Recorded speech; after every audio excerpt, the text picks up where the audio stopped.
الحمد لله الحنان المنان الذي خلق الإنسان وعلمه البيان والصلاة والسلام على رسوله سيد الإنس والجان وعلى آله وأصحابه ذوي الخير والإحسان أما بعد فأعوذ بالله من الشيطان الرجيم بسم الله الرحمن الرحيم بارگاہ رسالت میں آپ صلی اللہ تعالیٰ علیہ وسلم میں درود پاک کا ہدیہ پیش کریں۔ اللہم صلی علی سیدنا و مولانا محمد معدن الجود والکرم وآلہ واصحابہ الکرام وابنہ الکریم وبارک وسلم۔ آج ہماری خلاصہ تقریر اور ہمارے بیان کا لب لباب ہوگا رسول کریم صلی اللہ تعالیٰ علیہ وسلم کے جانثار صحابہ کی سیرت طیبہ۔ ایک بات سب سے پہلے میں آپ کو واضح کر کے چلوں، صحابہ کرام کو چھوڑ دو گے تو تمہارا دین بھی نہیں رہے گا۔ یہ آج کے زمانے میں مجھے بتانا بہت ضروری ہے۔ اللہ کے نبی صلی اللہ تعالیٰ علیہ وسلم نے ان مقدس نفوس کی خود اپنی احادیث میں تعریف فرمائی، بلکہ خود میرے مولا نے ان کی فضیلت میں آیتیں نازل فرمائی۔ رب تعالیٰ قرآن میں فرماتا ہے رضی اللہ عنہم ورضوا عنہ، اللہ ان سے راضی ہوا اور یہ اللہ سے راضی ہو گئے۔ یہ صحابہ اکرام رضوان اللہ تعالیٰ علیہ مجمعین کے لیے ہی بات آئی ہے، جن کے بارے میں اللہ فرما رہا ہے کہ اللہ ان سے راضی ہو گیا، پھر دنیا میں ان کو اس سے بڑا مقام اور کیا دیا جائے۔ اللہ جن سے راضی ہو گیا۔ میرے عزیزو، اللہ تعالیٰ قرآن میں ان کے متعلق فرماتا ہے لوگوں میں سے، مومنین میں سے کچھ وہ ہیں جنہوں نے اللہ سے کیا ہوا وعدہ پورا کر دیا۔ وہ کون ہیں؟ وہ صحابہ ہیں۔ اور ایک جگہ پر اللہ تعالیٰ یوں فرماتا ہے والسابقون الاولون من المہاجرین والانصار، مہاجرین اور انصار صحابہ میں سے جو سب سے پہلے ایمان لانے والے لوگ ہیں، ان کے متعلق بھی رب تعالیٰ فرماتا ہے رضی اللہ عنہم ورضوا عنہ وأعد لهم جنات تجری تحتها الانہار خالدین فیہا۔ اللہ ان سے راضی ہو گیا اور وہ اللہ سے راضی ہیں، اور ان کے لیے اللہ نے ایسی جنتیں تیار کی ہیں جس میں نہریں بہہ رہی ہیں۔ ان نفوس قدسیہ کے لیے دنیا میں ہی بشارت دے دی گئی۔ وجہ یہ ہے کہ انہوں نے حق ادا کیا حضور اکرم صلی اللہ تعالیٰ علیہ وسلم کے دوست بننے کا اور صحابیت کا۔ رسول کریم صلی اللہ تعالیٰ علیہ وسلم کی زندگی میں جتنے لوگ آپ کے قریب آئے، میں یہاں پہلے یہ بھی بتا دوں گا کہ صحابی کہتے کسے ہیں۔ صحابی کون ہے؟ وہ پوری ڈیفینیشن معلوم ہونی چاہیے آپ کو، جو حالت اسلام میں میرے آقا صلی اللہ تعالیٰ علیہ وسلم کی زندگی میں ایک بار بھی زیارت کیا ہو اور حالت اسلام میں ہی انتقال بھی ہوا ہو، اسے کیا کہتے ہیں؟ صحابی۔ جو حالت اسلام میں حضور کی زیارت کیا ہو اور اسلام کی حالت میں ہی انتقال بھی ہوا ہو، حضور اکرم صلی اللہ تعالیٰ علیہ وسلم کو خواہ ایک لمحے کے لیے بھی دیکھا ہو، وہ صحابی ہے۔ اب اس سے یہ تعریف سے میں کیوں بتانا چاہتا ہوں، کیونکہ رسول کریم صلی اللہ علیہ وسلم کے زمانے میں بہت سارے لوگ تھے، حضور کو دیکھیں، ابو جہل دیکھا ہے، ابو لہب دیکھا ہے، لیکن وہ حالت اسلام میں نہیں دیکھا، انہوں نے کفر کی حالت میں دیکھا۔ صحابی وہ ہوتا ہے جو حالت ایمان میں دیکھا ہو، اور کچھ وہ لوگ ہیں جو ایمان تو لائے تھے رسول کریم صلی اللہ تعالیٰ علیہ وسلم پر، لیکن حضور کی وفات کے بعد کچھ لوگ اس میں سے مرتد بھی ہوئے ہیں، دین چھوڑ دیے، کچھ ہوں گے گنتی کے، تو وہ ان کو بھی صحابی نہیں کہا جاتا، کیونکہ جس کا کفر پر خاتمہ ہوا وہ صحابی نہیں۔ صحابی کے لیے دو شرطیں مین ہیں، حالت اسلام میں حضور صلی اللہ علیہ وسلم کو دیکھا ہو اور حالت اسلام میں ہی دنیا سے رخصت بھی ہوا ہو، وہ صحابی ہے۔ اب صحابی جن کو اللہ تبارک و تعالیٰ نے یہ مقام عطا فرمایا ہے، وہ عام مقام نہیں ہے، بلکہ بزرگوں نے لکھا ہے قیامت تک جتنے اچھے لوگ پیدا ہو سکتے تھے ان سب کو جمع کر کے اللہ نے میرے نبی کا صحابی بنا دیا۔ ان سے اچھا دنیا میں کبھی کوئی آئے گا نہیں، قیامت تک صحابہ سے اچھا پھر کوئی نہیں آئے گا۔ جو سب سے اچھے تھے دنیا میں ان کو اللہ تعالیٰ نے رسول اکرم صلی اللہ علیہ وسلم کا صحابی بنایا۔ ایک بات اور بھی میں آپ کو بتا دوں، اسلام میں پورے امت کا اجماع ہے اس بات پر کہ کسی بھی صحابی کی شان میں گستاخی جائز نہیں۔ الصحابہ کلہم عدول، جتنے صحابی ہیں سب کے سب عادل تھے، پرہیزگار تھے، ان میں سے ایک بھی بگڑا ہوا یا گمراہ نہیں۔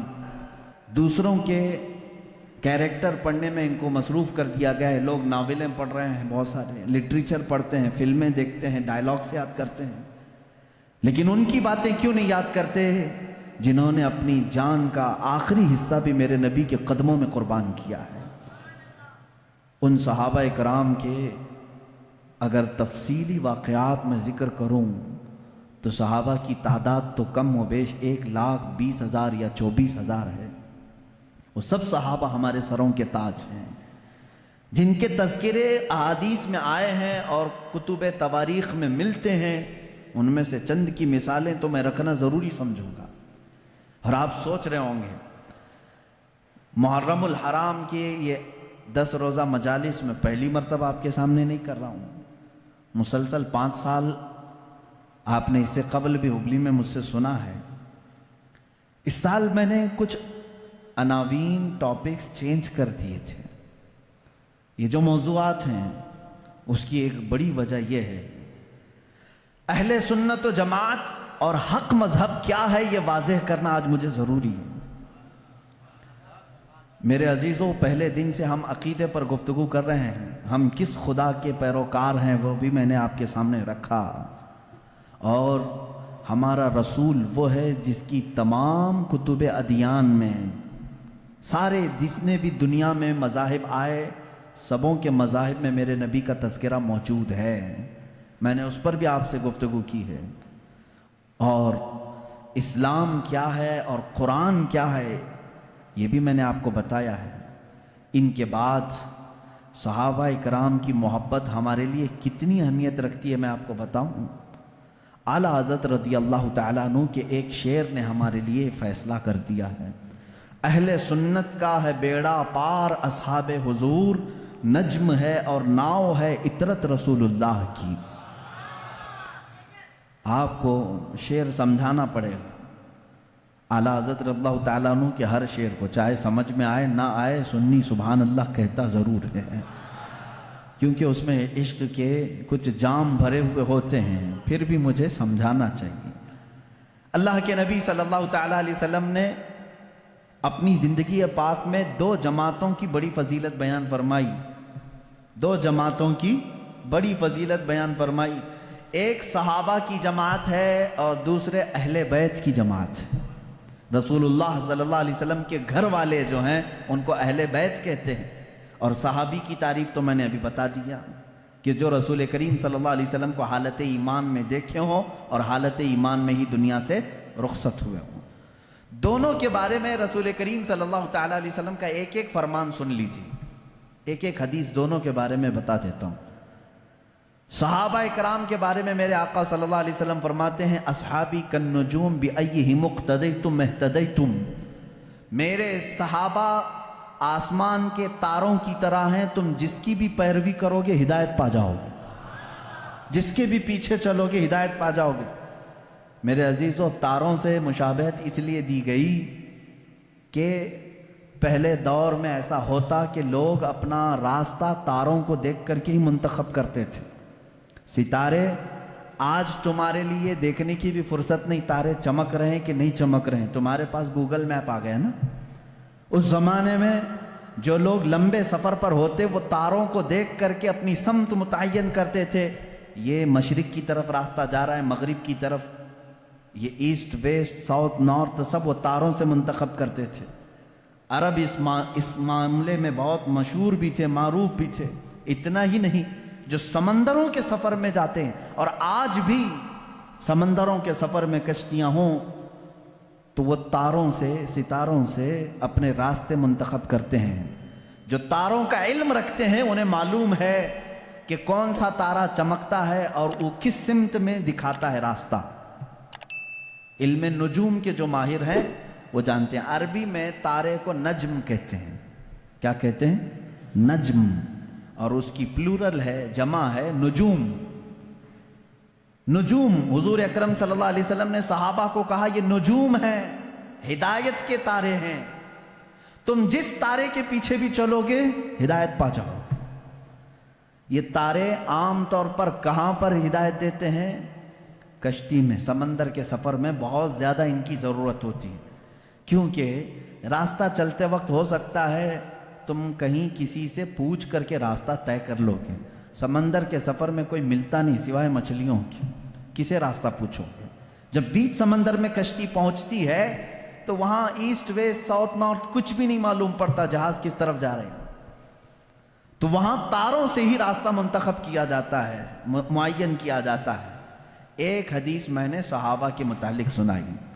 دوسری حدیث سنیں. اللہ کے نبی صلی اللہ تعالی علیہ وسلم فرماتے ہیں الا ان مثل اہل بیتی کمثل سفینۃ نوح من رکبها نجا ومن تخلف عنها ہلک او کما قال النبی صلی اللہ علیہ وسلم.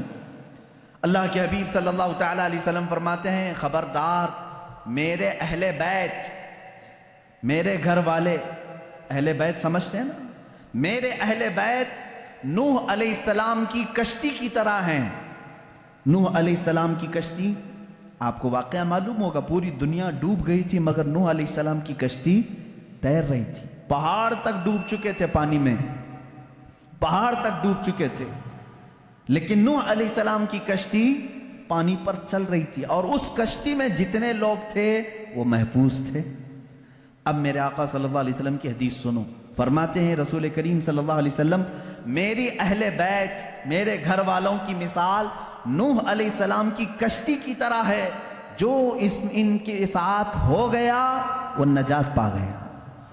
جیسے جو نوح علیہ السلام کی کشتی میں بیٹھا وہ ہدایت پا گیا، صحیح طریقے سے باہر نکل گیا، اور جو اہل بیت کا دامن پکڑا وہ نکل گیا، یعنی اس دنیا میں گمراہ ہونے سے محفوظ رہا. اب دیکھیں اس کو کہا ہے کشتی. حضور اکرم صلی اللہ علیہ وسلم نے اہل بیت کو کیا کہا ہے؟ کشتی. اور صحابہ کو کیا کہا ہے؟ نجم، ستارے. ستاروں کی ضرورت اسی وقت ہوتی ہے جب کشتی سمندر میں ہوتی ہے. دونوں کی مماثلت دیکھیں سمندر کے سفر میں. اب یہاں سے ایک بات سمجھ میں آئی کہ اگر تمہیں سمندر کا سفر کرنا ہے اور تم کہتے ہو صرف تارے دیکھ کر کے میں چلوں گا، ڈوب جاؤ گے. تمہیں کیا چاہیے؟ کشتی چاہیے. تارے راستہ تو دکھا سکتے ہیں لیکن سمندر پہ چلنا تمہارے بس کی بات نہیں. کشتی پہ سوار ہونا ہوگا. اور اگر کوئی بندہ یہ کہے میرے پاس کشتی ہے میں کچھ بھی نہیں دیکھوں گا خود چلوں گا، وہ سمندر میں بھٹکتا پھرے گا، اسے تارے دیکھنا ہی پڑے گا. اس کا مطلب ہوا کہ بغیر صحابہ کے بھی دین نہیں چلے گا، بغیر اہل بیت کے بھی دین نہیں چلے گا. تم اگر اہل بیت کی محبت کے دعوے دار ہو تو صحابہ کو بھی ماننا ہوگا، اور اگر صحابہ کی محبت کے قائل ہو تو اہل بیت کا دامن بھی نہیں چھوڑنا ہوگا. اسی لیے اعلیٰ حضرت نے فرمایا، یہ دونوں لفظ یاد ہو گئے، کشتی کو ناؤ کہتے ہیں، کشتی کو ناؤ، اور صحابہ کو حضور نے نجم کہا ہے. اعلیٰ حضرت فرماتے اہل سنت کا ہے بیڑا پار، اصحاب حضور نجم ہے اور ناؤ ہے عطرت رسول اللہ کی. یہ صرف ہم ہیں کہ ہمارے پاس صحابہ کی جماعت بھی ہے اور اہل بیت کی جماعت بھی ہے. ہم شیعہ رافضی بھی نہیں اور گستاخ صحابہ بھی نہیں. ہم اہل بیت کے دشمن خارجی بھی نہیں اور صحابہ کے دشمن شیعہ رافضی بھی نہیں. الحمدللہ ہم جہاں صدیق اکبر کی امامت کو تسلیم کرتے ہیں وہیں حیدر کرار کی ولایت کو بھی تسلیم کرتے ہیں. ہم جہاں سیدہ کائنات فاطمۃ الزہرا رضی اللہ تعالیٰ عنہا کو سلام اللہ علیہا کہتے ہیں، انہیں جنتی عورتوں کی سردار مانتے ہیں، وہیں ام المومنین عائشہ صدیقہ کا بھی احترام کرتے ہیں. یہ اہل سنت و جماعت ہے جو درمیانی راستے میں ہے. میرے عزیزو ذرا ادھر ادھر ہو جاؤ گے تو قدم ڈگمگا جائیں گے. کبھی ایسا ہوگا کہ کشتی میں بیٹھے تو ہو لیکن تمہیں تارے نہیں دیکھنے ہیں. نہیں، ہم کو صحابہ کی ضرورت نہیں. بھٹکتے رہو گے، بھٹکتے رہو گے، کہاں جا رہے ہیں پتہ ہی نہیں چلتا. ایسے ہیں آج شیعہ بھی ہیں بیچارے، بھٹکے ہوئے ہیں، انہیں پتہ ہی نہیں ہے مغرب میں جانا ہے کہ مشرق میں جانا ہے. صحابہ کی اگر ہدایت ساتھ ہو تو کشتی پر بیٹھا ہوا آدمی منزل مقصود تک پہنچتا ہے. حدیث پاک ہے اللہ اللہ فی اصحابی. حضور اکرم صلی اللہ علیہ وسلم نے فرمایا اللہ سے ڈرو، اللہ سے ڈرو میرے صحابہ کے بارے میں، میرے بعد میرے کسی صحابی کو گالی مت دینا. میرے آقا صلی اللہ علیہ وسلم فرماتے ہیں جس نے میرے کسی صحابی کو گالی دی اس نے مجھے گالی دی. اللہ کے نبی صلی اللہ تعالیٰ علیہ وسلم کی شان میں کوئی گالی دینا پسند کرے گا؟ خود حضور اکرم صلی اللہ علیہ وسلم نے فرمایا میرے دوستوں میں، میرے صحابہ میں جس کو بھی تم نے گالی دی گویا کہ اس نے مجھے گالی دی. آج لوگ اس طرح کی باتوں کو ہلکا سمجھ رہے ہیں. بہرحال اس پر میں بعد میں آتا ہوں. صحابہ کے مسلک کو لے کر کے آج بہت ساری باتیں ایسی ہیں میرے عزیزو. سنیو، آج تمہیں اپنے ایمان کو مضبوط رکھ کر کے چلنا ہے. اب معاشرے میں جیسے وہابیت کی جراثیم پھیلے تھے پہلے ایک زمانہ ہو گیا، 100 سال گزرنے کو آ گئے، لیکن جہاں سعودی ڈھیلا پڑا وہابی بھی ڈھیلے پڑنے لگ گئے. کیونکہ یہ سارا ریال کا کرشمہ تھا اور سب پورے سعودی ریال اور ڈالر سے چلتے تھے. ریال کی ویلیو کم ہو گئی، اب وہ آ بھی نہیں رہے، بٹ بھی نہیں رہے، جس کی وجہ سے فتنہ کم ہو گیا. لیکن اس کے بعد جو فتنہ جنم لے رہا ہے وہ ایرانیوں کا فتنہ ہے، رافضیوں کا فتنہ ہے، شیعوں کا فتنہ ہے. یہ بھولے بھالے سنی مسلمانوں کے ذہن و دماغ میں ان کو معلوم ہے کہ یہ سارے سنی اہل بیت سے ٹوٹ کر محبت کرتے، اہل بیت کے نام پر ان کو گمراہ کر دو. وہ اپنے عقائد ہمارے درمیان ڈالنے کی کوشش کر رہے ہیں. ظاہر سی بات ہے میں سیدہ فاطمہ الزہرا رضی اللہ تعالیٰ عنہ کا نام آئے تو ان کے قدموں پہ جان دینے کو تیار ہوں. میں جہاں حسنین کریمین کی بات آئے گردن لے کر میدان میں تیار ہوں. ہر سنی کا ہمارا عقیدہ یہی ہے. ہم ان ائمہ اطہار اور یہ جو اہل بیت ہیں ان کے لیے تو جان فدا کرنے کی بات کرتے ہیں، اور یہ شیعوں کو معلوم ہے، وہ جانتے ہیں کہ یہ سنی اہل بیت سے بہت محبت کرتے ہیں، ان کو بلیک میل انہی ناموں سے کیا جائے. تو یہ آتے ہیں ہمارے درمیان الگ الگ پردے اوڑھ کر کے، الگ الگ لباس اوڑھ کر کے آتے ہیں، اور تمہارے اندر وہ بیکٹیریا، وہ جراثیم ڈالنے کی کوشش کرتے ہیں جو ان کے عقیدے ہیں. اگر میں وہ عقیدے کھولوں تو یہاں بڑی طویل بحث چلی جائے گی، میرا ٹاپک ہی ہٹ جائے گا. بعد میں بات یہ ہو جائے گی کہ پوری تقریر اسی پر ہونا پڑے گی کہ ان کے عقائد آج جامع ازہر میں ہم نے پڑھا بھی ہے. یہ لوگ حضرت علی کرم اللہ وجہہ الکریم کو انبیاء اکرام سے افضل کہتے ہیں. ہم بھی حضرت علی کی محبت اور ان کی تعظیم کو اپنا ایمان کا حصہ سمجھتے ہیں، لیکن رسول پاک صلی اللہ علیہ وسلم اور انبیاء سے بڑھ کر کے نہیں. نبی سے بڑھ کر کے کوئی غیر نبی نہیں ہو سکتا.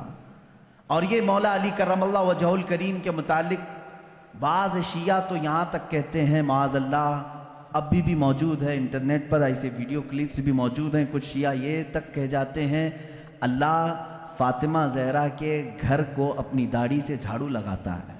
معاذ اللہ رب العالمین، نعوذ باللہ من ذالک.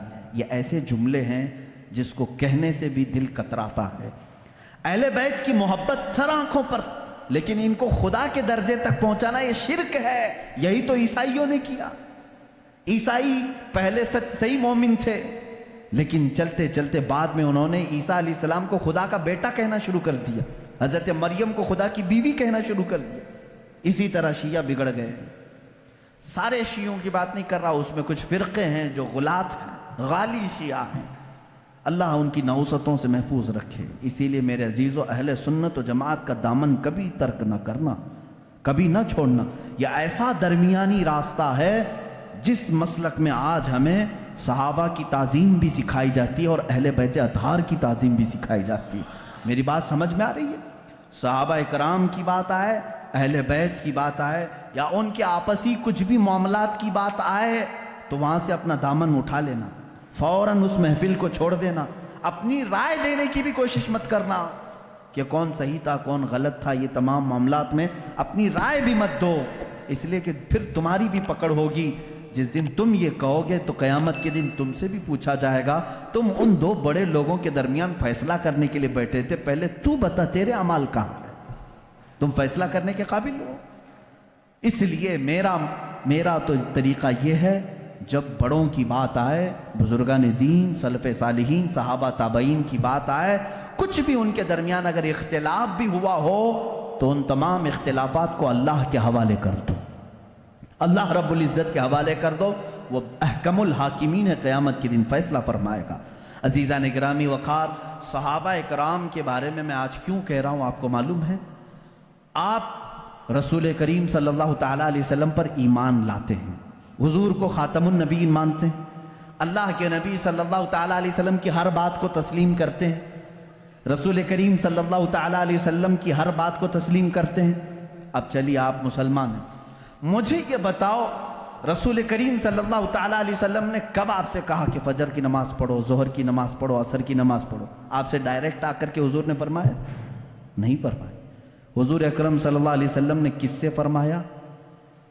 کس سے فرمایا؟ اپنے صحابہ سے فرمایا. جو کچھ بھی میرے آقا کی زبان سے نکلا وہ پورا کیا ہے؟ دین ہے. وہ پورا کیا ہے؟ دین ہے. قرآن میرے آقا کی زبان سے نکلا، اللہ تعالیٰ نے وہی فرمائی اور حضور نے پڑھ کر سنایا. کس کو سنایا؟ صحابہ کو سنایا. رمضان کے 30 روزے رکھنا ہے، حضور نے کس کو بتایا؟ صحابہ کو بتایا. حج فرض ہے، میرے آقا نے کس کو بتایا؟ صحابہ کو بتایا. زکوٰۃ فرض ہے، میرے آقا نے کس کو بتایا؟ یہ میرا پورا دین میرے آقا نے صحابہ کو بتایا. اگر ان صحابہ کو ہٹا دیا جائے تو پھر ہمارا دین کچھ بھی نہیں ہے. صحابہ اکرام رضوان اللہ تعالیٰ علیہم اجمعین نے روایتیں کی، حضور صلی اللہ علیہ وسلم کی باتیں ہم تک منتقل کی.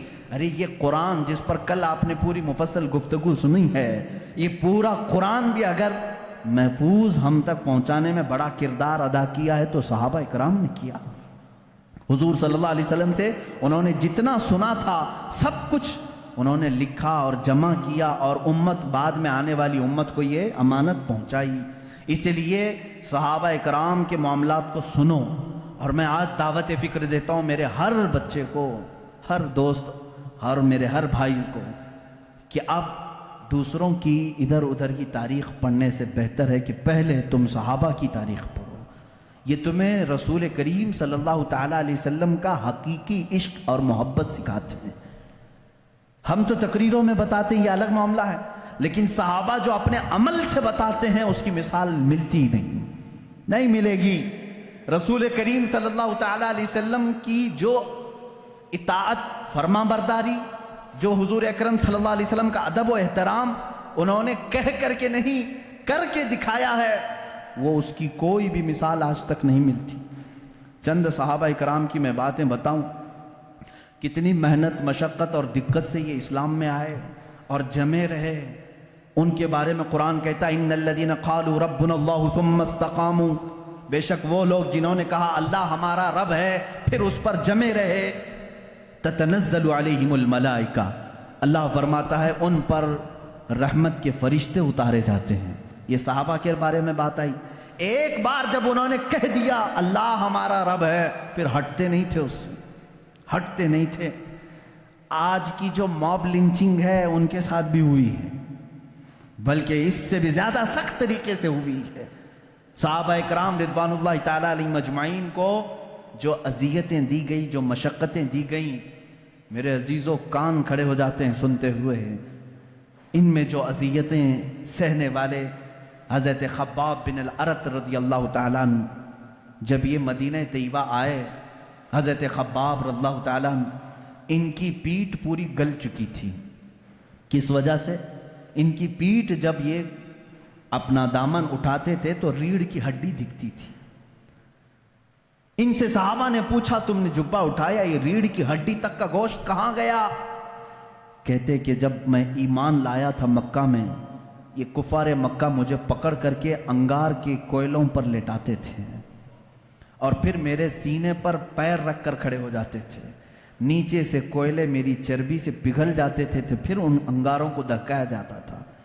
حضرت عمر فاروق رضی اللہ تعالیٰ عنہ کی آنکھیں بھیگ گئیں، کہنے لگے اے خباب تم اور بلال دونوں نے یہ تکلیفیں اٹھائی ہیں۔ بلال حبشی کے ساتھ بھی یہی ہوتا تھا۔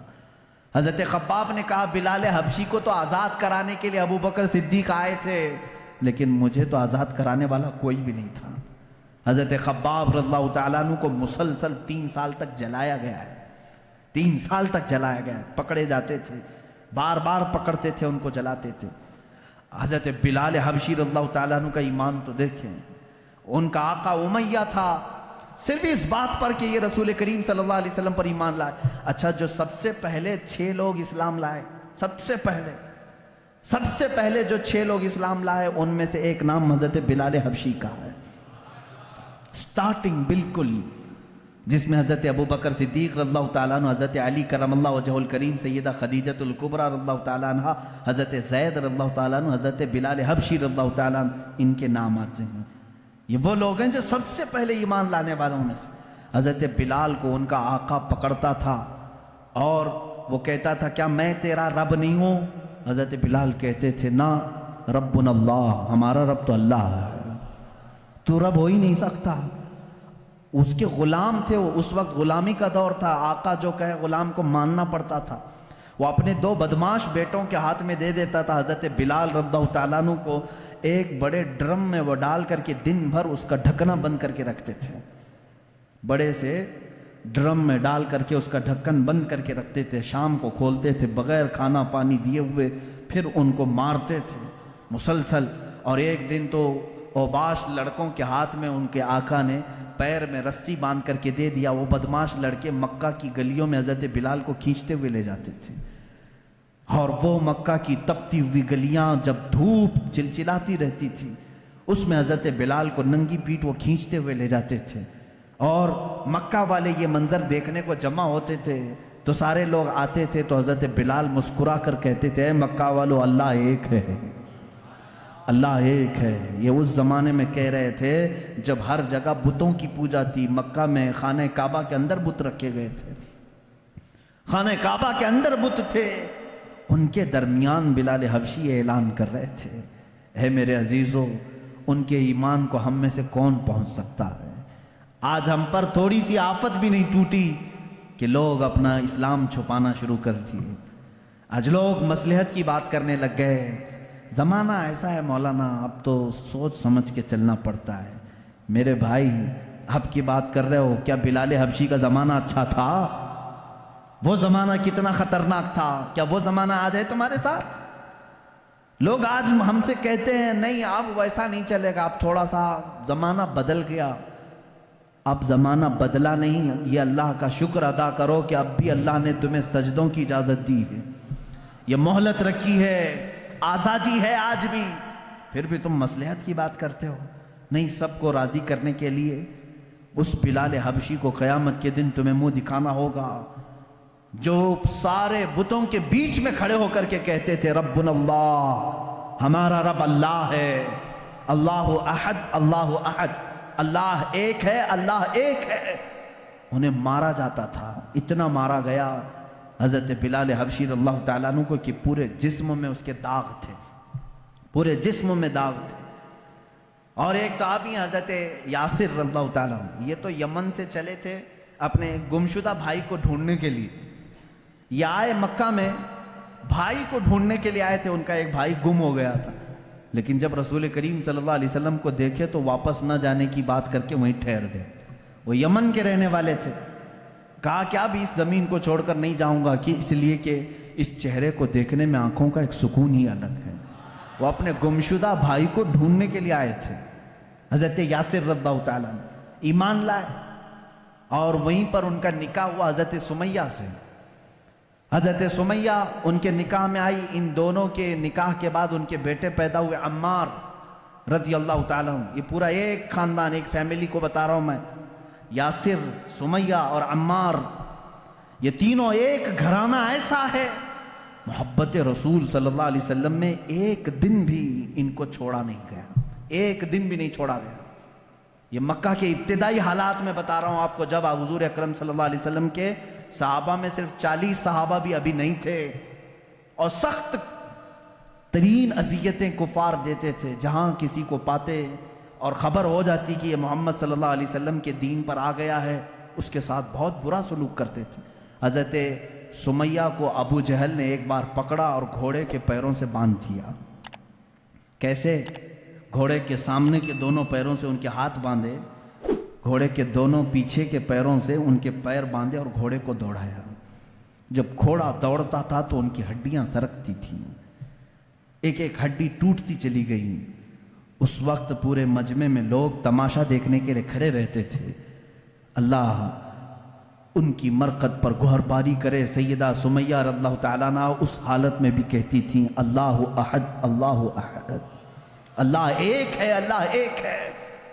تم ہم سے ہمارا ایمان نہیں لے سکتے. یہاں تک کہ حضرت سمیہ رضی اللہ تعالیٰ عنہ کو گھوڑا دوڑاتے ہوئے لے آیا تو ابو جہل نے اپنے ایک نیزے سے ان کی شرمگاہ پر مارا، جس کی وجہ سے وہ شہادت پا گئیں. اسلام میں سب سے پہلی شہیدہ حضرت سیدہ سمیہ رضی اللہ تعالیٰ عنہ. سیدہ سمیہ جن کو صرف اس بات پر شہید کر دیا گیا کہ وہ ایمان لائی تھی. اور جانتے ہیں آپ حضرت سمیہ رضی اللہ تعالیٰ عنہ گھر گھر جاتی تھیں، عورتوں کو قرآن پڑھاتی بھی تھیں، لیکن انہوں نے یہ کام ترک نہیں کیا. آخری وقت تک انہیں مارا گیا، پیٹا گیا، آخر میں شہید بھی کر دیا گیا. یہ دکھ برداشت نہیں ہو سکا. حضرت یاسر جو ان کے شوہر تھے وہ اسی دکھ میں تھے کہ میں یمن سے آیا تھا یا نکاح کیا، میری بیوی کو میرے آنکھوں کے سامنے مارا انہوں نے. حضرت یاسر رضی اللہ تعالیٰ عنہ حضور صلی اللہ تعالیٰ علیہ وسلم کے پاس آئے، کہنے لگے آقا کیا کریں، غم برداشت نہیں ہوتا. اللہ کے نبی صلی اللہ علیہ وسلم نے فرمایا اصبروا فإن موعدکم الجنہ، تھوڑا اور صبر کرو، جنت تمہارے انتظار میں ہے. حضرت یاسر رضی اللہ تعالیٰ عنہ کو بھی ان کفار مکہ نے پکڑا اور ان کے ساتھ بھی بہت برا سلوک کیا، وہ بھی شہید ہوئے. یہ اسلام کے دو سب سے پہلے شہید ہیں. حضرت عمار جو بیٹے اکیلے بچ گئے تھے، جن کی آنکھوں کے سامنے ماں کو بھی مارا گیا ہو، باپ کو بھی مارا گیا ہو، ان کو کفار مکہ نے بلا کر کے سمجھایا دیکھ تیری ماں بھی چلی گئی اور وہ بھی بری طرح زخمی تھی، ہڈیاں ٹوٹ گئی تھی، تیرے باپ بھی دنیا سے چلے گئے، تو اکیلا رہ گیا، کیوں محمد کے پیچھے لگا ہے صلی اللہ علیہ وسلم؟ کیوں تو اپنے مکہ والوں کو چڑھاتا ہے؟ چھوڑ دے اس دین کو، اس میں امن ہے، خیر ہے، ہم سارا مال تجھے دیتے ہیں اور تجارت میں تجھے ماہر بناتے ہیں. حضرت عمار نے کہا پہلے اگر بولتے تو ہو سکتا ہے کہ سوچا جاتا، میں اگر اپنے باپ اور اپنی ماں کے دین کو چھوڑوں تو غدار بیٹا کہلاؤں گا. مجھ سے یہ کیسے ممکن ہے کہ میں نے اپنے آنکھوں کے سامنے دیکھا کہ میرے باپ نے جاتے جاتے مجھے یہ وصیت کی ہے کہ مر جانا تو ایمان پر مرنا. میری ماں نے مجھے یہ سبق دیا ہے، موت آئے تو تجھے عشق رسول میں آئے، مجھ سے تم میرا ایمان نہیں لے سکتے. کافروں نے وہی کیا جو حضرت بلال کے ساتھ کرتے. بیچ راستے میں آگ جلائی اور اس پر حضرت عمار کو لٹا دیا. ان کی پیٹھ جلنے لگی، پیروں تک آگ لگی تھی، وہ رونے لگے. اسی اسنا میں میرے آقا صلی اللہ علیہ وسلم کا وہاں سے گزر ہو رہا تھا. حضور اکرم صلی اللہ تعالیٰ علیہ وسلم سے دیکھا نہ گیا. حضرت عمار نے پکار کر کے کہا یا رسول اللہ صلی اللہ علیہ وسلم. دیکھیں ان صحابہ کی محبت کو، ہم میں سے کوئی پہنچ سکتا ہے ان کی مقام کو؟ کیا کہتے ہیں جانتے ہیں؟ حضرت عمار آگ پر لیٹے ہوئے ہیں، کفار مکہ وہاں پر انہیں ظلم و اذیت دے رہے ہیں. اس وقت رسول پاک صلی اللہ علیہ وسلم کا گزر ہو رہا تھا. صرف اتنا کہا آقا اگر آپ اپنے عمار سے راضی ہیں تو میرے سامنے یہ آگ کچھ بھی نہیں. اگر آپ راضی ہیں تو میرے لیے آگ کی گرمی کچھ بھی نہیں ہے. اس مقام پر بھی وہ یہ کہہ رہے ہیں، یہ نہیں کہا جل گیا ہائے ہائے مجھے بچا لیں. کہہ رہے ہیں یا رسول اللہ اگر آپ راضی ہیں مجھ سے تو پھر یہ آگ کی تپش بھی میرے لیے کچھ نہیں ہے. اللہ کے نبی صلی اللہ علیہ وسلم نے کیا پڑھا جانتے ہیں؟ اس وقت کہا یا نارو کونی بردن و سلامن علی عمار ابن یاسر. یہ آیت تو حضرت ابراہیم علیہ السلام کے لیے قرآن میں آئی ہے. میرے آقا صلی اللہ علیہ وسلم نے فرمایا اے آگ ٹھنڈی ہو جا عمار بن یاسر پر. حضرت عمار کہتے ہیں پھر ہجرت کرنے تک ہجرت کرنے تک ہر ہفتے مکہ کے کفار مجھے آگ میں رکھتے، لیکن ہر بار آگ میرے لیے ٹھنڈی ہی ہوتی تھی، مجھے گرمی لگی ہی نہیں کبھی۔ حضرت عمار رضی اللہ تعالیٰ عنہ ان صحابہ میں سے جنہوں نے اسلام کے راستے پر اذیتیں اٹھائی مگر دامن رسول کبھی ترک نہیں کیا۔ عزیزان گرامی، ان صحابہ میں ایک لمبی فہرست ہے۔ رسول پاک صلی اللہ تعالیٰ علیہ وسلم کے لیے صحابہ نے صرف اپنی جانیں نہیں، اپنا مال بھی، اپنا وقت بھی، اپنی عزیز ترین خواہشات بھی، اپنی محبتیں سب قربان کیا ہے۔ کون سی چیز ہے جو انہوں نے نہیں چھوڑا؟ ایک صحابی حضرت ابو طلحہ انصاری رضی اللہ تعالیٰ عنہ، یہ وہ صحابی ہیں مدینہ طیبہ میں حضور اکرم صلی اللہ تعالیٰ علیہ وسلم ان کی بڑی تعریف فرماتے تھے۔ جنگ حنین میں جہاں بڑے بڑے مجاہدین کے پاؤں اکھڑ گئے تھے، جنگ حنین ایک سخت جنگ ہے جس میں مسلمانوں پر بہت سخت مسئلہ آ گیا تھا، پاؤں پیچھے ہٹانے کا معاملہ تک آ گیا تھا۔ اس وقت بھی حضرت ابو طلحہ رضی اللہ تعالیٰ عنہ ڈٹے رہے اور تنہا اپنے ایک ہاتھ سے 20 کافروں کو انہوں نے مارا تھا، 20 لوگوں کو مارا تھا۔ صحابی رسول، ان کے پاس بڑی بڑی فضیلتیں تھے، میرے آقا صلی اللہ تعالیٰ علیہ وسلم ان سے محبت فرماتے۔ جب مدینے میں کوئی مہمان آتا تو کہتے ابو طلحہ کے گھر بھیجا کرو، کیونکہ حضرت ابو طلحہ مہمانوں کی ایسی ضیافت کرتے تھے، اللہ اکبر۔ حضور اکرم صلی اللہ تعالیٰ علیہ وسلم کے گھر ایک مہمان آئے، حضور نے فرمایا ابو طلحہ لے جاؤ۔ لے کر کے آئے، گھر آئے تو پتہ چلا بیوی نے کہا کھانا کچھ بھی نہیں ہے، ایک ہی آدمی کھا سکتا ہے، بچے بھی ہیں، آپ بھی ہیں، میں بھی ہوں، اور ایک مہمان کو آپ لے کر کے آئیں۔ حضرت ابو طلحہ نے کہا کوئی بات نہیں، بچوں کو سلا دو، بچوں کو تھپک کر سلا دو، کل ان کے لیے دیکھا جائے گا، اور رہی بات تیری اور میری، ہم رات کو صبر کر لیں گے، ہمارے کھانے میں سب سے پہلا حق مہمان رسول کا ہے۔ کون ہے جو اپنے گھر کی ایک کھانے کی مقدار کو آئے ہوئے مہمان کے لیے دے دے؟ اپنے بچوں کو سلا دیا، بیوی سے کہہ دیا، لیکن مہمان کو یہ بات معلوم ہونے نہ پائے کہ میرے گھر میں صرف ایک آدمی کا کھانا ہے۔ کہا دسترخوان بچھانا، کھانا رکھنا، لیکن اے میری شریک حیات چراغ بجھا دینا، چراغ گل کر دینا۔ ان کی بیوی نے دسترخوان پر کھانا رکھنے کے بعد چراغ بجھا دیا، چراغ بند ہو گیا، اندھیرا رہا۔ حضرت ابو طلحہ نے مہمان کے سامنے کھانے کی برتن آگے کی، کہا آپ کھاتے رہے، میں بھی کھا رہا ہوں۔ آپ نے صرف منہ چلایا اور مہمان کو پیٹ بھر کر کھانا کھلایا، یہاں تک کہ صبح ہوئی۔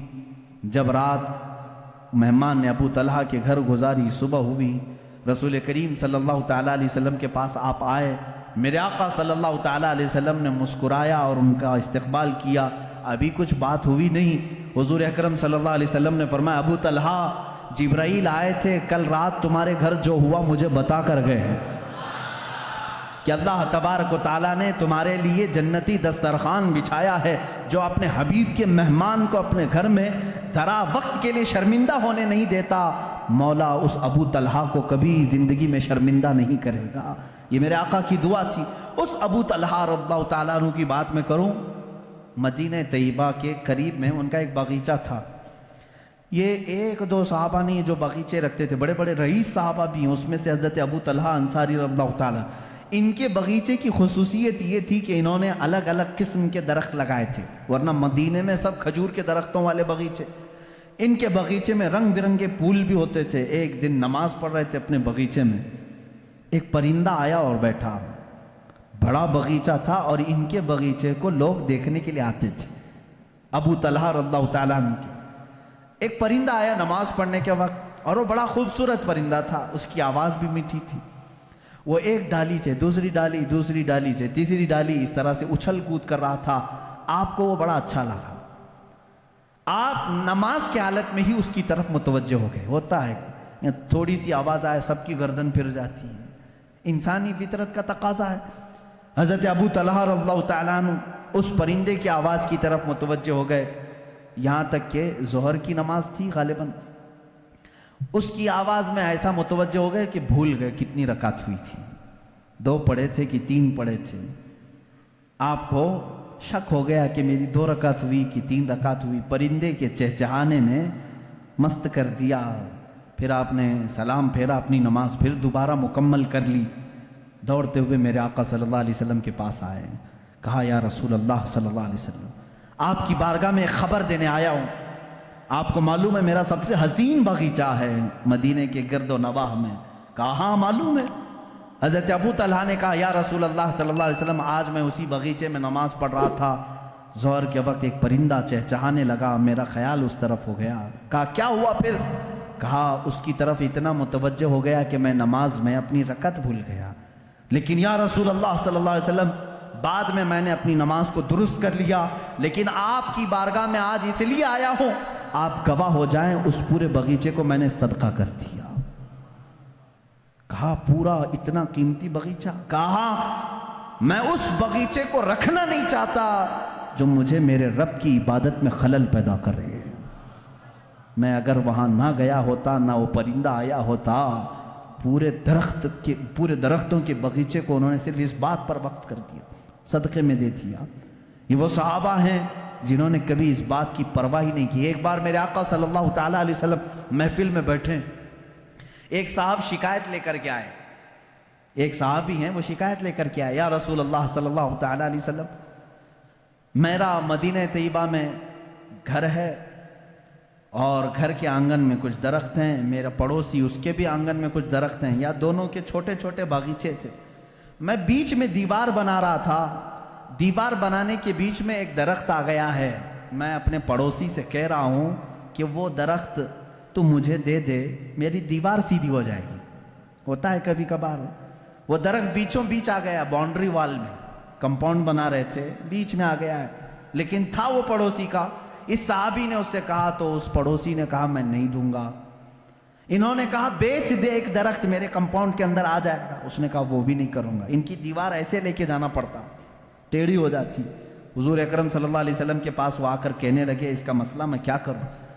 اللہ کے نبی صلی اللہ تعالیٰ علیہ وسلم نے اس پڑوسی کو بلایا، کہا کہ میرے اس صحابی کی دیوار سیدھی ہو جائے تو ایک درخت اسے دے دے۔ کہا نہیں دوں گا میں۔ میرے آقا صلی اللہ علیہ وسلم کے فرمانے کے بعد بھی اس نے نہ کہا۔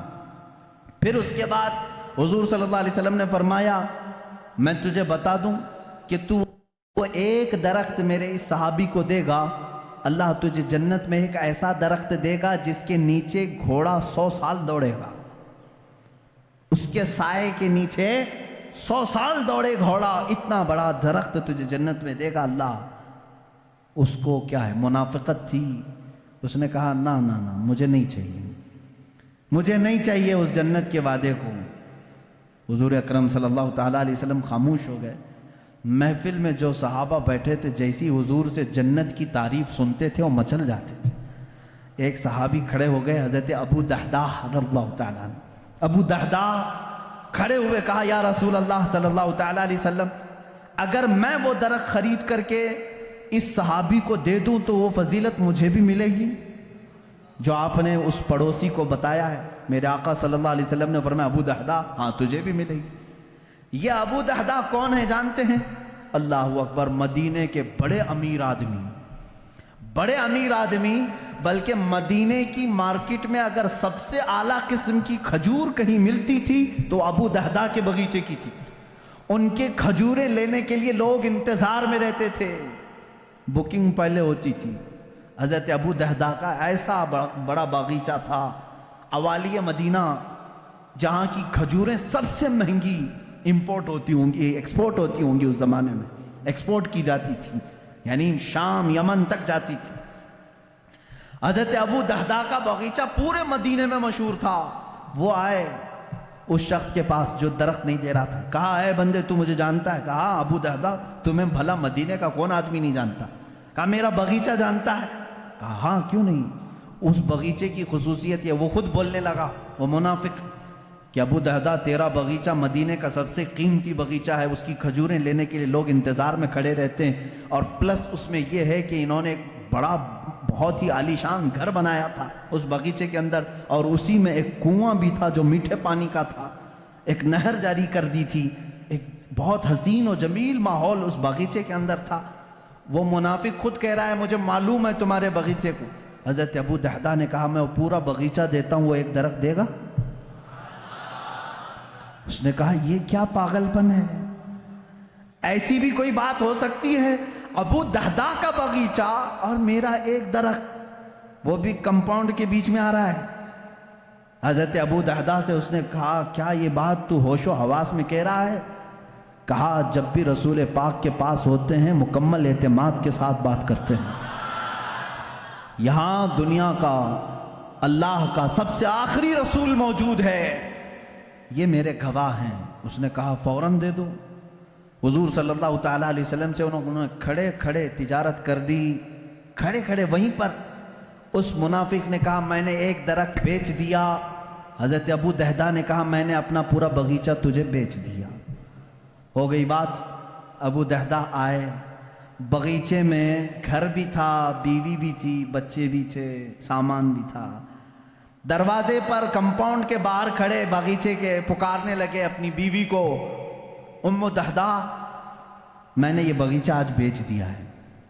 عورتوں کے معاملات تو معلوم ہوں گے آپ کو، اپنے مردوں کی کوئی چیز بیچنے کہاں دیتی، لیکن وہ صحابیہ تھی، اندر سے کہتی ابو دہدا تم بڑے تاجر آدمی ہو، کچھ بھی سودا کرو گے تو فائدے کے بغیر تو نہیں کرو گے، مجھے یقین ہے کوئی نفع کی تجارت کر کے آئے ہوگے، نفع کی۔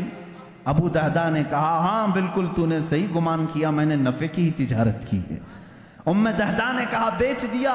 کہا ہاں، جلدی سے اپنا سامان اٹھا اور باہر نکلا، اب ہماری ملکیت میں نہیں ہے یہ باغیچہ، اب ہماری ملکیت میں نہیں۔ وہ جلدی جلدی سامان اٹھانے لگی اور دروازے پر ابھی آئی نہیں تھی، پوچھا کتنے میں بیچا، کتنے میں بیچا؟ بیوی کو بتانا تو ہوگا۔ ابو دہدا باہر ہی کھڑے کہنے لگے رسول اللہ صلی اللہ علیہ وسلم کے پاس تجارت ہوئی ہے، میں نے یہ پورا باغیچہ ایک ایسے درخت کے بدلے میں بیچا ہے جس کے سائے میں گھوڑا 100 سال دوڑے گا۔ وہ چیخنے لگی، چلانے لگی، کہا ابو دہدا میں نے صرف تجھ کو دنیاوی تجارت میں ماہر سمجھا تھا، تو آخرت کا بھی تاجر نکلا۔ اپنے شوہر پر ایسا یقین رکھنے والی خاتون سامان لے کر باہر نکل آئی، یہ نہیں کہا بچے کہاں رہیں گے، کہاں گھر بنے گا، کچھ نہیں، سب چھوڑ کر باہر نکل آئی، اور پلس یہ کہہ رہی ہیں تو آخرت کا بھی ماہر تاجر نکلا۔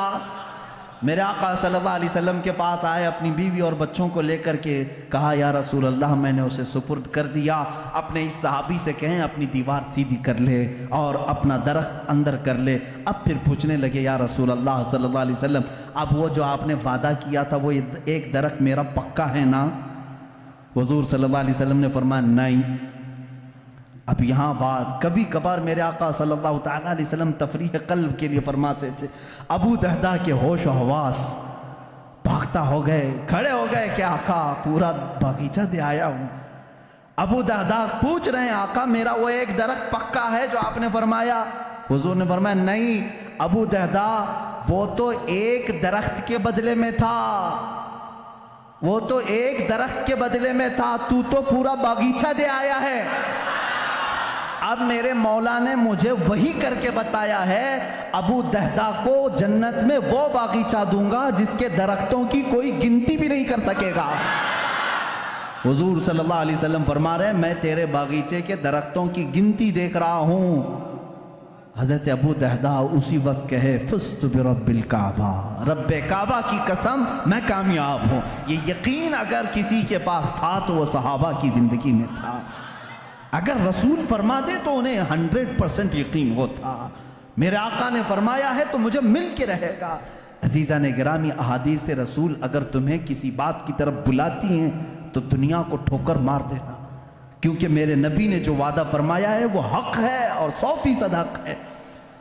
اس طرح کئی صحابہ ہیں جنہوں نے اپنی تمام چیزیں وار دی میرے آقا صلی اللہ علیہ وسلم کی۔ حضرت عثمان ابن عفان رضی اللہ تعالیٰ عنہ ایک بار نہیں کئی مرتبہ، انشاءاللہ العزیز خلفائے راشدین کی سیرت میں کل عرض کروں گا، میں ان کے قربانیوں کے متعلق بھی آپ کے سامنے کچھ باتیں رکھنے کی کوشش کرتا ہوں۔ یہاں وہ صحابہ حضرت صہیب رومی رضی اللہ تعالیٰ عنہ روم سے چل کر مکہ میں آئے تھے، شروع میں آئے تھے تو غلام بن کر کے آئے تھے، پھر آزاد ہوئے، پھر تجارت کرنے لگے، اتنا کمائے کہ مکہ میں ایک بڑے امیر بن گئے، جائیداد خریدا، پراپرٹی بنائی، مالدار ہو گئے اور ایمان لے آئے۔ رسول کریم صلی اللہ علیہ وسلم جب ہجرت کر کے مدینے چلے گئے، حضرت صہیب مکہ میں ہی رہ گئے۔ انہوں نے یہ طے کیا کہ نہیں، مجھے بھی اب مکہ چھوڑ کر اس جلوہ جہاں آرا کو دیکھنے کے لیے نکلنا ہے۔ جب وہ جانے لگے تو مکہ والوں نے گھیر دیا، کہا کہ اے صہیب تو جب آیا تھا تو تیرے پاس کچھ بھی نہیں تھا، تو نے سب کچھ مکہ سے کمایا ہے، تو ہمارا مال ہم تو لے جانے نہیں دیں گے۔ انہوں نے آدھی جائیداد لکھ کر کے دے دی مکہ والوں کو، مفت میں میری آدھی جائیداد لے لو اور مجھے جانے دے دو۔ آدھی جائیداد انہوں نے لے لی، اور اس کے بعد حضرت صہیب رومی رضی اللہ تعالیٰ عنہ نکلنے لگے۔ گنڈے مکہ کے پھر بیچ راستے میں آئے، پکڑ لیے، ان کو مارنا شروع کیا، ان کو جگہ جگہ سے مارا کہ ناک ان کی پھٹ گئی۔ ان کی آدھی جائیداد ابھی مکہ میں باقی تھی۔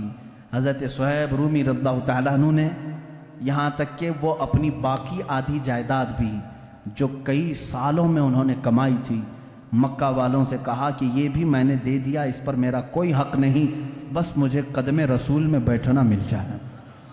اتنا ہی نہیں، مکہ والوں نے ان کے جسم پر موجود کپڑے بھی اتار دیے، کپڑے پھاڑ دیے، اور وہ صرف 2 چادروں میں مدینہ طیبہ تشریف لائے۔ میرے آقا صلی اللہ تعالیٰ علیہ وسلم کی بارگاہ میں رہے، اصحاب صفہ کے ساتھ بیٹھتے رہے، اور میرے آقا صلی اللہ تعالیٰ علیہ وسلم کی بارگاہ میں جو کچھ بھی آتا تھا وہ حضور ان صحابہ پر صدقہ کرتے، اسی پر گزر بسر ہوتا تھا۔ حضرت صہیب رومی رضی اللہ تعالیٰ عنہ زندگی بھر کبھی واپس مکہ کی وہ جائیداد لینے کے لیے نہیں گئے کہ میری کروڑوں کی جائیداد تھی میں واپس جا کر کے لے لوں، ناحق انہوں نے میری جائیدادوں پر قبضہ کیا ہے، نہیں گئے۔ عزیزان گرامی، اس طرح سے حضرت عبداللہ ذوالبجادین رضی اللہ تعالیٰ عنہ، ایک صحابی عبداللہ ذوالبجادین، ان کے ساتھ بھی یہی ہوا۔ یہ نوجوان تھے، حسین و جمیل تھے، اور جب یہ نکلنے لگے تو ان کے ساتھ بھی ایسا ہی ہوا کہ ان کو ان کے ماں باپ نے، ان کے گھر والوں نے اتنا مارا، ان کے جسم سے کپڑے نکال دیے، اور یہ میرے آقا صلی اللہ تعالیٰ علیہ وسلم کی بارگاہ میں پہنچے۔ اللہ کے نبی صلی اللہ تعالیٰ علیہ وسلم نے اپنی چادر عنایت کی اور اسی میں وہ زندگی گزارتے رہے۔ حضرت عبداللہ ذوالبجادین، بجادین، بجاد کہتے ہیں چادر کو، 2 چادریں پہن کر کے وہ پوری زندگی گزارتے رہے، پوری زندگی بھر، یہاں تک کہ مقام تبوک آیا۔ جب جنگ تبوک ہونے لگی، عبداللہ ذوالبجادین کہنے لگے یا رسول اللہ صلی اللہ علیہ وسلم صرف میرے لیے دعا کریں، اللہ مجھے شہادت کی موت عطا کرے، بس میری ایک ہی خواہش ہے۔ میرے آقا صلی اللہ علیہ وسلم نے فرمایا عبداللہ اگر اب تیری راستے میں بھی موت آئے تو تجھے شہید ہی کہا جائے گا، تجھے شہادت کی موت ہوگی۔ ہوا ایسی ہی، تبوک کے راستے میں جب گئے ان کو تیز بخار آیا حضرت عبداللہ ذوالبجادین کو۔ اسی رات حضرت عبداللہ ذوالبجادین کی بخار کی گرمی اتنی بڑی کہ میرے آقا صلی اللہ تعالیٰ علیہ وسلم سفر میں ہیں، سفر کی حالت میں میرے آقا ان کے پاس آئے، ان کا سر لے کر کے اپنی گود میں رکھا۔ یہ عبداللہ ذوالبجادین ہے، وہ کہتے ہیں یا رسول اللہ صلی اللہ علیہ وسلم مجھے ایسا لگتا ہے میری زندگی کی لمحات کم ہو گئے، مگر یہ سر رکھنے کے لمحات طویل ہو جاتے تو کیا اچھا ہوتا۔ اللہ کے نبی صلی اللہ علیہ وسلم ان کا سر اپنے زانوں پر رکھے ہیں، اور اسی اثنا میں وہ میرے آقا کے چہرے کو دیکھتے رہے، ان کی روح نکل گئی۔ حضرت ابو بکر اس میں تھے، حضرت عمر تھے وہاں پر، حضرت عباس تھے، یہ صحابہ دیکھ کر رشک کرنے لگے۔ عبداللہ ذوالبجادین یہ واحد صحابی ہے جس نے حضور کی گود میں دم توڑا ہے۔ میرے آقا صلی اللہ تعالیٰ علیہ وسلم کے زانو اقدس پر اتنا ہی نہیں، رسول کریم صلی اللہ تعالیٰ علیہ وسلم نے فرمایا اس کو کفن کوئی اور نہیں دے گا، میں دوں گا۔ اللہ کے نبی صلی اللہ تعالیٰ علیہ وسلم نے اپنا لباس، اپنا تہبند اور اپنی چادر نکالی، اور انہی 2 چادروں میں عبداللہ کو کفنایا، اور کہا جب یہ میرے پاس آیا تھا تو اس کے گھر والوں نے کپڑے چھینے تھے، آج میں اسے کپڑے پہناتا ہوں۔ اور اسی کفن میں جب ملبوس کیا، اللہ کے نبی صلی اللہ تعالیٰ علیہ وسلم قبر پاک میں خود اترے اور اپنے سینے سے ان کو لگا کر نیچے اتارا۔ یہ عبداللہ ذوالبجادین رضی اللہ تعالیٰ، اس وقت صحابہ رشک کر رہے تھے۔ حضرت عمر کہتے ہیں کاش اس وقت میری موت ہوئی ہوتی۔ اللہ کے نبی صلی اللہ تعالیٰ علیہ وسلم نے ان کو جس انداز میں قبر پاک میں اتارا، عزیزان گرامی 1-2 صحابی نہیں ہیں جنہوں نے اس راستے پر مشقتیں اٹھائی، محنتیں کی، اور اتنی مشقتیں، اللہ کی پناہ، اتنی مشقتیں. ایک صحابی حضرت خبیب، اللہ اکبر، ان کا تذکرہ آتا ہے رونگٹے کھڑے ہو جاتے ہیں. حضور اکرم صلی اللہ تعالیٰ علیہ وسلم نے 3 صحابہ کو ایک مہم پر بھیجا تھا، یہ تینوں گرفتار ہو گئے. 10 صحابہ تھے اس میں سے، ان میں سے یہ 3 گرفتار ہوئے، اس میں حضرت خبیب بھی تھے. یہ مکہ والوں نے ہی انہیں گرفتار کیا تھا. گرفتار کرنے کے بعد ان کو ایک جگہ قید میں رکھا. کتنے دن تک؟ تقریباً 10 دن تک قید میں رکھا. کھانا نہیں دیتے تھے، پانی نہیں دیتے تھے. ہم کربلا کے واقعات سنتے ہیں میرے عزیزوں، صحابہ کے یہ جانثاریاں کیوں نہیں سنتے جن کے ساتھ سخت ترین اذیتیں اس زمانے کے ظالموں نے کی. حضرت خبیب کو 10 دن کے بعد نکالا، دعوت عام ہوئی، مکہ والے جمع ہوئے. حضرت خبیب کو انہوں نے آخری دن سولی پر چڑھانے کا طے کر لیا تھا. سولی تیار کی گئی، لیکن کافروں نے اتنا ہی نہیں کیا. حضرت خبیب کو اس کھوٹے پر باندھا گیا جس پر سولی دینی تھی. باندھ کر کے سب سے پہلے ان کے ناخنوں کو پکڑ سے نکالا، کھینچا. ایک ناخن کو اگر پکڑ سے کوئی کھینچے تو اس کی اذیت کیا ہوتی ہے. مسلح کیا ان کے جسم کا، ان کے کان کاٹے، ان کی آنکھ میں سلائیاں پھیرتیں، لوہے کی گرم سلائیاں ان کی آنکھوں میں پھیری. ناک کاٹ دی گئی، ہونٹ کاٹے گئے، یہاں تک کہ ایک ظالم قریب میں آ کر کے ان کے پیٹ میں ایسا نیزہ مارا کہ جس سے ان کا کلیجہ دکھنے لگا، پیٹ کے باہر کلیجہ لٹکنے لگا. اس حد تک ان کو اذیت دی گئی. سولی پر ابھی نہیں چڑھایا گیا تھا. اس وقت ایک مجمع جمع تھا حضرت خبیب کو مارنے کے لیے. کسی نے کہا اے خبیب کاش تیری جگہ محمد ہوتے. سب کٹ گیا ہے.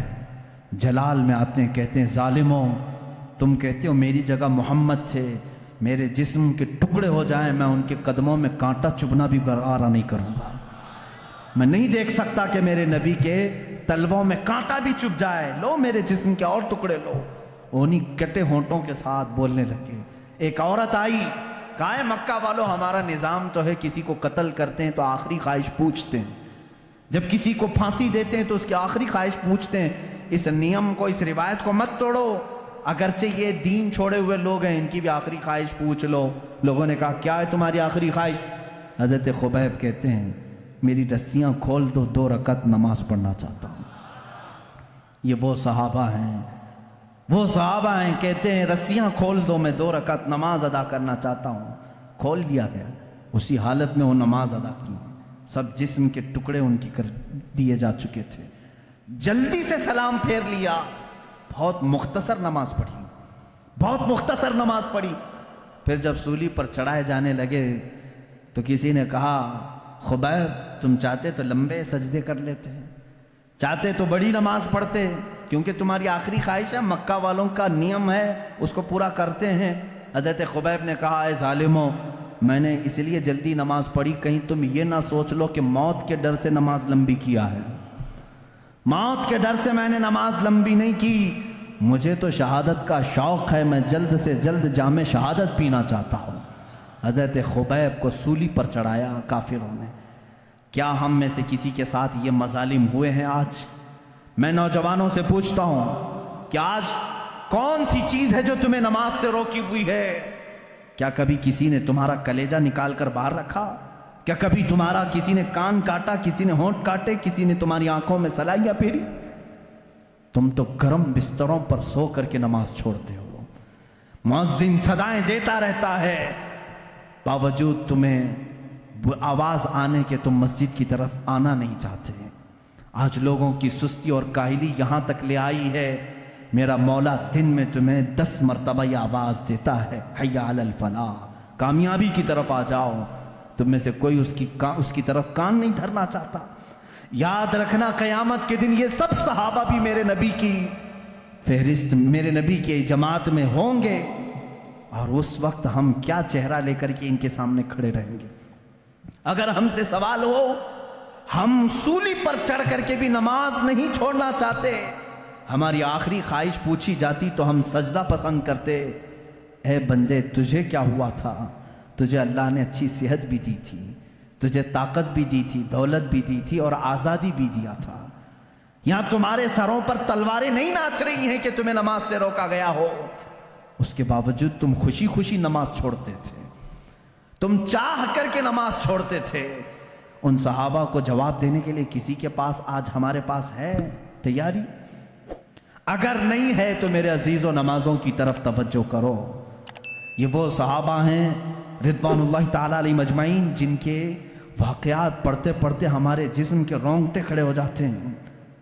آج دنیا پھر تم سے دیکھ رہی ہے، پوری دنیا کو آج پھر سے ثابت کر کے بتاؤ، جو جان مانگو تو جان دے دیں، جو مال مانگو تو مال دے دیں، مگر یہ ہم سے کبھی نہ ہوگا نبی کا جاہو جلال دیتے۔